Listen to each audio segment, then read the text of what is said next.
Hi everyone, this is Holly from Hot Humble Pie. Today I am bringing you 4 winter DIYs. I am really excited to share these with you. And if you are new, welcome to my channel and a big warm hello to my subscribers. I love you guys so much. And as always, I hope you enjoy the show.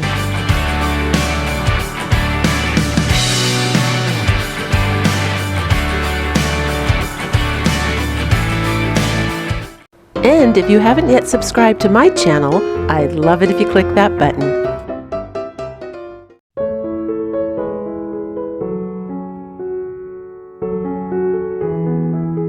For this DIY, you're going to need one of these Dollar Tree houses, and you'll be painting on the back of it. Now, I had some spare wood that I wanted to use up, so I'm using some wood that I copied and cut like that house.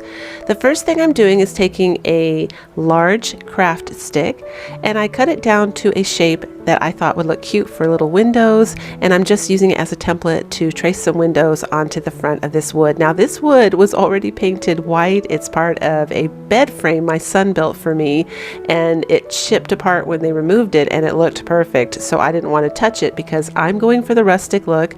If you guys are doing the Dollar Tree house, just go ahead and dry brush some white paint on it, maybe a little light dry brush of gray paint, very, very light, if you want to get a similar look as to the one I'm working with here, and then you're good to go. Now I'm using some territorial beige, and again I'm just dry brushing it on there on purpose so it kind of has some light and dark areas there and looks a little worn off. And now I'm using the color khaki. These are apple barrel paints, and I'm painting a front door. Now this piece of wood just happened to have a little chip where the front door knob would be. You don't have to do that, and the inspiration piece I was looking at didn't have that when I looked up winter houses online. But if you like that, you can easily imitate that using a little bit of shadow and paint and make a little doorknob. Mine just worked out that way, but I think it will look really good either way. And now I'm using a little bit of the burnt umber, and I'm just framing the door. Now I'm taking a little bit of the nutmeg, again, all apple barrel paints, and I'm just going to go ahead and put some shadows around these windows to make them come alive and look a little bit more realistic and add a little bit of dimension.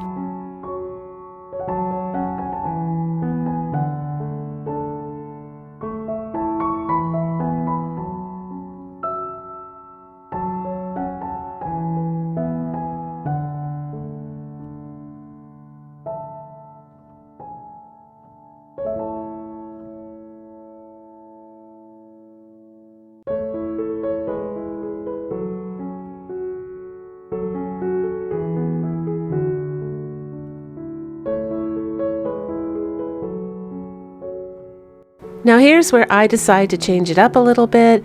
This is the roof line where you bring it down. So I drew a line from the corner, that little triangle corner there, to the other corner, and I'm going to make the roof come down. The original inspiration piece just had the roof painted on the top, and it had a chimney.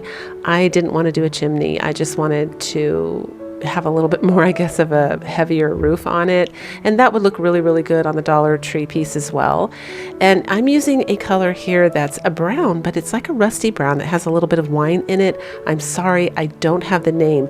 This is a really old paint, and it didn't even have colors. It had numbers to it, and I just happened to have it in my arsenal because it matched the color that I saw online. But you'd be looking for a rusty color brown paint. There were actually several houses to choose from in the lineup. Some of them had blue roofs, some of them had a brown roof with a mustard color, and then another brown roof that looked a bit like burnt umber, and then there was this color. And to be honest, you guys, it's such an odd color in my paints. I was just excited to finally have a use for it.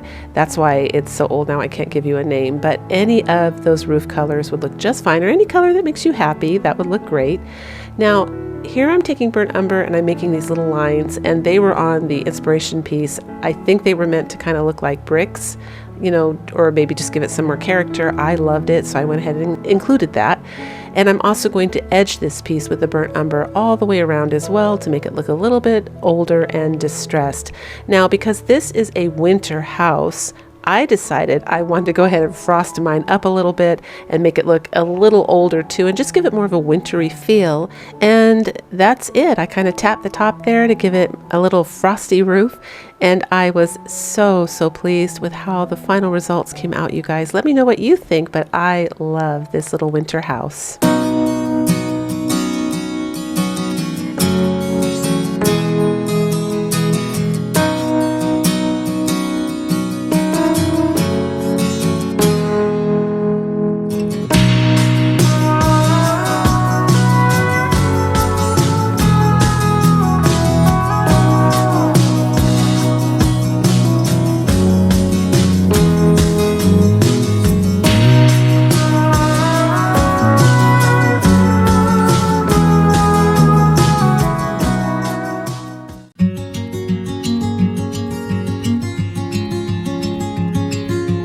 For this craft, you're going to need a mop head, some large craft sticks, any kind of little wood decorative piece that you want. And for those of you that don't have access to that, check out my video on how to make wood beads, because you can use that recipe to make any kind of little figure that you want.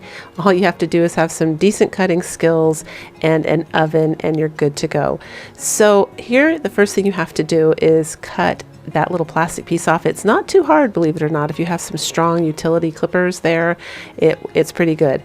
Now I'm going to go ahead and take these craft sticks here and make a star with them. So you can make this craft in any size you want. I just chose large craft sticks because I wanted it to be a statement piece in my little farmhouse hutch, and then I ended up moving it on my mantle, you guys, but I wanted it to make a statement. For this part of the craft, I do recommend you use wet glue. I was using a wood glue. It allows the joint or the tip of the little stars there to act almost like a joint, and it moves, so you could make those corrections when you're trying to even out your star and get as nice of a shape as possible. If you use hot glue, you're going to be committed. If you're really good at making stars, you can do it however you want, but I'm not, so I needed to keep mine fluid and moving while I was, making that shape nice and even there. Now I'm just taking a little bit of the mop thread and I'm wrapping the corners up, and it was dry enough. Well, I used so little glue that it was dry enough to do this part. I didn't have to wait. I went ahead and wrapped it, and it held together just fine. It was like the wood glue was kind of drying and sticking into the wood while I was making it come into a nice shape, or maybe I took a long time to get it into a nice shape and it was drying. I don't know, but it worked. So for this wrapping bit, you can use twine, you can use sisal rope, you can use regular old yarn.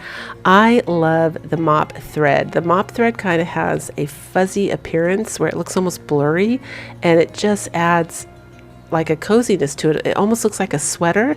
And you know how some DIYs you see where they cut up a sweater and they put like an arm around a candle and it makes it look all warm and wintry?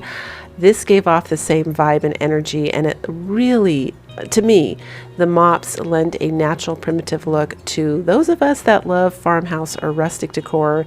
It just goes beautifully. It also goes with boho farmhouse, so if you're into that, this is another great craft for that. But it really looks beautiful at the end with my winter, or maybe I'm too fanciful, but to me it looked like a little sweater around this star, and that's just the perfect theme you want for a cozy winter day. So I'm just wrapping up the 5 points here, and then we will move on to the next step.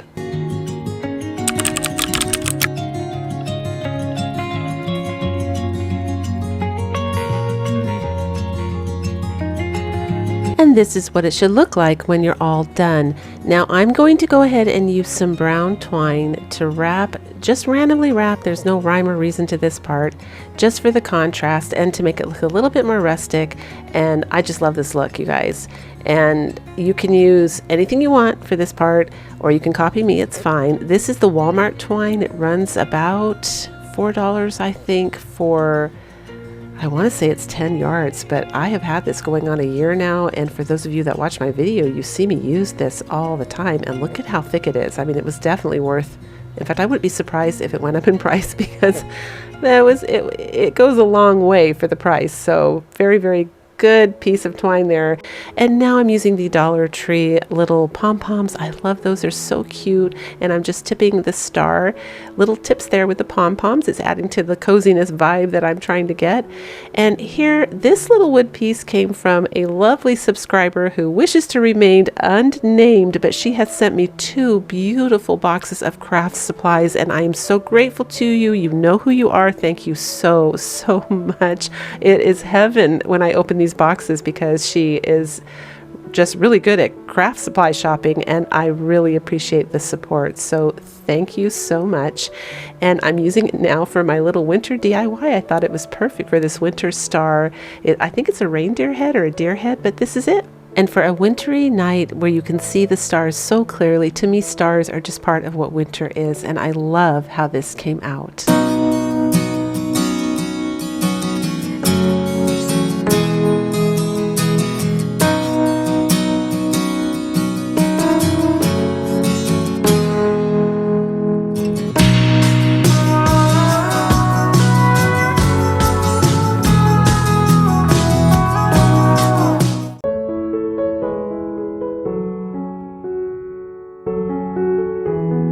For this next DIY, you're going to need some thinner wood, some wooden dowels, and some skewers, and some really good clippers. I got these clippers here from a girls' gardening set that my husband got me for Christmas one year from Walmart. But I've seen these clippers in any gardening section at any store, so keep an eye out for them because they are really good at cutting wood, especially craft sticks, without splintering them. I mean, it happens sometimes, especially if you have a really strong fault line or crack in the craft stick, but for the most part, it works great. Now, I decided to cut those in a plastic bag. Great trick there, you guys, because they were flying northwest, east, and south all over my craft room. So go ahead and use some kind of plastic bag and clip them in there so that you can catch the flying pieces. And now I'm just going to go ahead and glue them down into the shape of a pine tree. You can see what I'm making here. I'm going to make some winter trees out of wood. I love wood. And as all of you know who watch my channel regularly, I love Rustic Farmhouse. So I love trees that are going to look a little kind of rough and wooden and homemade. This is going to be part of my winter scene that I'm going to be putting up on my mantle.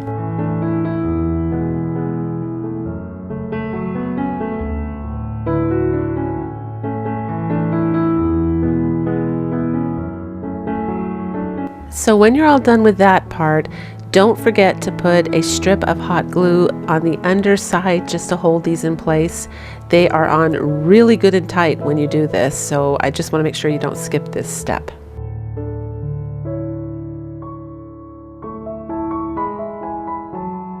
So I want a really crisp top, and I'm showing you there. I cut them at an angle and glued the top together there. That was easy. You just turn your scissors or clippers sideways and cut at an angle, and that gives you a nice beautiful top on top of your tree. For the next tree, I take some computer paper and I'm just creating a really steep inclined triangle shape and getting a pattern for that. And I'm going to go ahead and lay that paper down on some craft sticks. You see what I'm doing here. I didn't tape the craft sticks. I didn't do anything fancy like that. I just pressed hard with my hand. It worked just fine because you're just lightly tracing that shape down on the underside. And then you're going to go ahead and cut on that line to create another tree.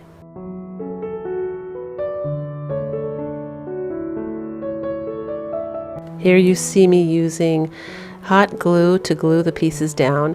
Now with this tree, the trick is you have to glue them down and gently tilt them at different angles. That's what's going to give your tree a nice little rustic look. You can't really see, I'm turning it sideways to show you really fast there. Sorry if that was too fast, but you're just kind of tilting each little piece at different little angles, and it gives it, you can see it better now that I'm holding it up, but it gives it a super cute look from the front. Now I found hot glue was just fine for this, and of course I'm filming and I don't want to, this is because everything was tilted. It would have taken me forever to balance things under everything if I was doing it with wet glue. So I didn't really have a choice with this one, but if you want a stronger hold, you can always add some super glue in there or some wood glue. Now here comes this piece of wood here. I do want to do a shout out to another wonderful lady, Dina M., who did send me some craft supplies back in the summertime here. She said this was some reclaimed wood from a corn crate. I'm not sure exactly what the corn crate looked like originally because it came in different pieces, but Dina, I hope I'm pronouncing your name right. Thank you so much. A lot of you asked me what I used to cut my thinner utility panel. I just showed you there. The original little saw that I had, the mini circular saw, actually broke. So I got a new one at Christmas time and I bought a Dremel this time. I can leave the link below in my description box, but I absolutely love those little mini, I call them mini circular saws. You can call them Dremels, but they are wonderful for cutting wood. I tried cutting it with scissors, as you saw, and it was just too hard. It was hurting my hands so much. So I just went out in the garage, plugged that little puppy in, and cut those triangles. Within 5 minutes, I was done. And the blade is so fine that it doesn't chop up the wood, so you don't have to sand the edges. I mean, it's just a clean cut. And this is what we end up with, you guys. This is our 3 little wooden rustic winter trees, and we're going to go ahead and add some snow now by painting them white. Now I wanted a little bit of wood to show through. Totally your choice on this, you guys. You can paint them a solid white, or you can flock them, or you can just dry brush white paint on. All of it would look good in my opinion. Just have fun with your craft.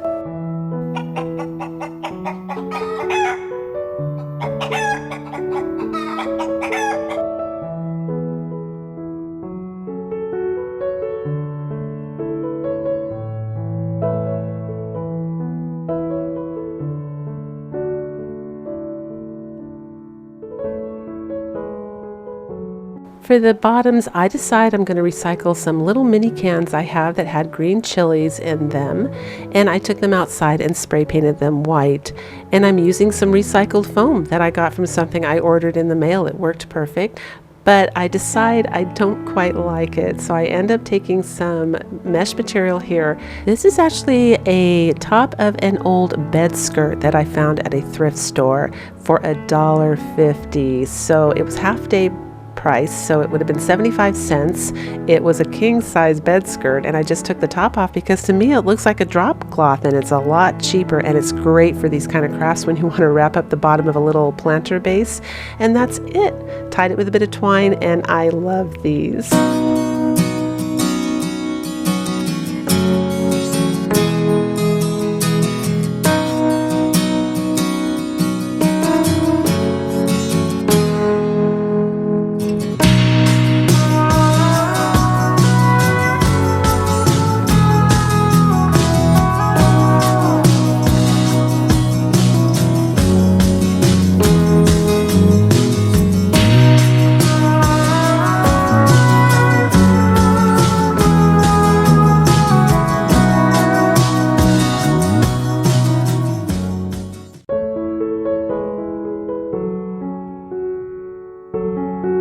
These wood beads are another thrift find that I got for $8 on half price day from the Goodwill, and I took them outside and I sprayed them with some matte white paint. Now I'm showing you how I still have some red sections. I had to bring them in ultimately after using a whole can and a half of another can to touch up the red, but I could not get every section, and it was not cost effective. I would not recommend that. It would have been easier just to, I mean, if you're, frugal like me, I think it would be better to lay them down on a piece of plastic, paint one side, let it dry, turn them over, paint another side. You're going to use less paint that way, but if you don't want to, go ahead and spray paint them. And of course, you can use a Dollar Tree wood beads. That would be just fine. Now, this is a pattern I found online. I will put the link down below in my description box for this star. It's a 3D star, and I'm going to take you to the site that also gives you the directions on how to fold it. Now, I'm also going to film that for those of you that are good at following along, but just in case, I wanted you to have some more instruction that was a little more detailed. There's some drawings on that site as well, so that you get it just right in case you're struggling. It wasn't that hard. The only thing that was hard is I did choose to use poster board. Now, I did this on purpose because the end goal here is to try and make these stars look like wooden white stars because I'm making a garland. So I knew if I used paper that would be way too thin, and even cardstock, I'm not sure, still probably a little too lightweight. I wanted them to definitely hang down heavy. In fact, I do end up putting some hot glue drops on the back of the star in the bottom point to kind of add a little bit of weight so it hangs nicely. But I'm just folding them now to go ahead and make my 3D star.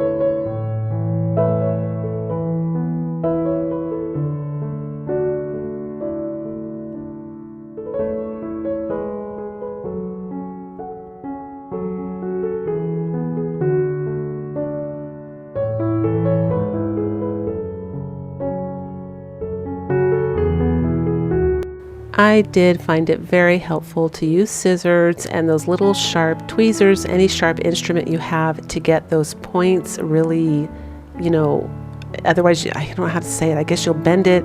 The crease won't go down the center of that point there without a little bit of help like you saw me do right there. So I'm just giving you a heads up on that so you guys know that you're going to need something sharp to help you do those points if you use poster board.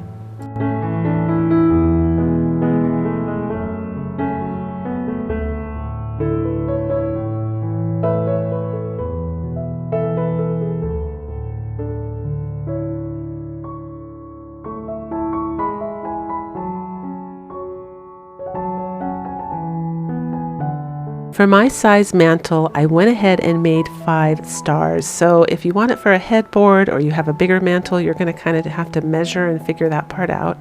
Now here's the most critical part. These are the little details you need to do so that it doesn't look cheap. Make sure that you use a nylon brush and apply a really generous layer of white paint. You want to go ahead and get brush strokes in there to imitate wood grain, so these look like little white wooden stars, and you'll see an up close of that in a minute. I use a paper clip at the top. This ends up being the best method for hanging those around the fat beads there because there wasn't a lot of space in between the beads, and I glued it at the corner at the very tip, and look at that, it works perfect. This is such a perfect winter garland. I was so happy with how this came out. Let me know what you think.